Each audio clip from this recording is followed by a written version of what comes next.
So hey guys, അപ്പം നമ്മൾ ഇന്ന് ഒരിടം വരെ പോവാണ്. എവിടെയാണെന്ന് ചോദിച്ചാൽ വർക്കല. അപ്പം നമ്മുടെ വീടിനടുത്ത് നിന്ന് കുറച്ച് പേര് വർക്കലയിലോട്ട് പോകുമായിരുന്നു. അപ്പം നമ്മളും വർക്കലയിലോട്ട് പോയി. അപ്പം അങ്ങനെ വർക്കല ചെന്നപ്പോൾ നമ്മൾ ഇതിനു മുമ്പ് കാട്ടിൽ മേഘ ദേശത്തിന് അപ്പുറത്തെ കടലിനെ വീട് നമ്മൾ ഇതിനു മുമ്പ് ഇട്ടിട്ടുണ്ടായിരുന്നു. അവിടെ കണ്ട ബീച്ചേ അല്ലായിരുന്നു ഇത്. കാരണം അവിടെ തിരകൾ വലിയ ഇതില്ലാതെ കുഴപ്പമില്ലായിരുന്നു. പക്ഷേ ഇവിടെ നല്ല അടിച്ച് കയറി അങ്ങ് വരുമായിരുന്നു തിരകളൊക്കെ. ഞാൻ അങ്ങോട്ട് ഇറങ്ങിയപ്പോഴേ കാലിലോട്ട് വെള്ളം വന്നങ്ങ് കയറി ബാണിച്ച് തെറ്റാൻ തെറ്റി. അപ്പം അത് മാത്രമല്ല, മേളിൽ നിന്ന് ഈ മറ്റേ പാരഷൂട്ട് പോലുള്ള സംഭവങ്ങളൊക്കെ വരുന്നുണ്ടായിരുന്നു. അത് പക്ഷേ ഞാൻ മനുഷ്യരെയൊന്നും കണ്ടില്ല.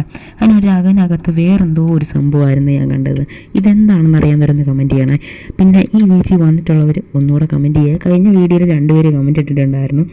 അപ്പം ഈ ബീച്ചിൽ എന്ന് പറയുന്നത് ഇവിടെ അസ്ഥി ഒഴിക്കാനും പിന്നെ ഈ ബലികർമ്മങ്ങളും ഒക്കെ ചെയ്യാനൊക്കെയാണ് കൂടുതൽ വരുന്നത്. അത് മാത്രമല്ല, ഇവിടെ ഇഷ്ടം പോലെ സായിപ്പുമാരെയൊക്കെ കണ്ടു നമ്മൾ.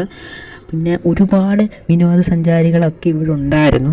അതുമാത്രമല്ല, ഇവിടെ നമുക്ക് നമ്മൾ ഇച്ചിരി അങ്ങോട്ട് ഇറങ്ങുമ്പോഴേ ഒരാൾ വിസിലും അടിച്ചുകൊണ്ട് വന്നിട്ട് നമ്മളോട് കുറേ അകത്ത് കയറാൻ പറയുമായിരുന്നു. പിന്നെ ഒരുപാട് പേര് നമ്മളിവിടെ കണ്ടു. പിന്നെ നല്ല രസമുണ്ടായിരുന്നു, നല്ല കാറ്റുമൊക്കെ അടിപൊളിയായിരുന്നു. പിന്നെ നമ്മൾ കുറച്ച് കഴിയുമ്പം ഇവിടെ ബോട്ടിൽ കൊണ്ട് മീൻ ഉണ്ടാക്കിയ ഒരു അടിപൊളി സംഭവം കണ്ടു. കുറച്ച് കഴിഞ്ഞപ്പോൾ നമ്മളെ വണ്ടിയിൽ കയറി നമ്മുടെ വീട്ടിൽ പോയി.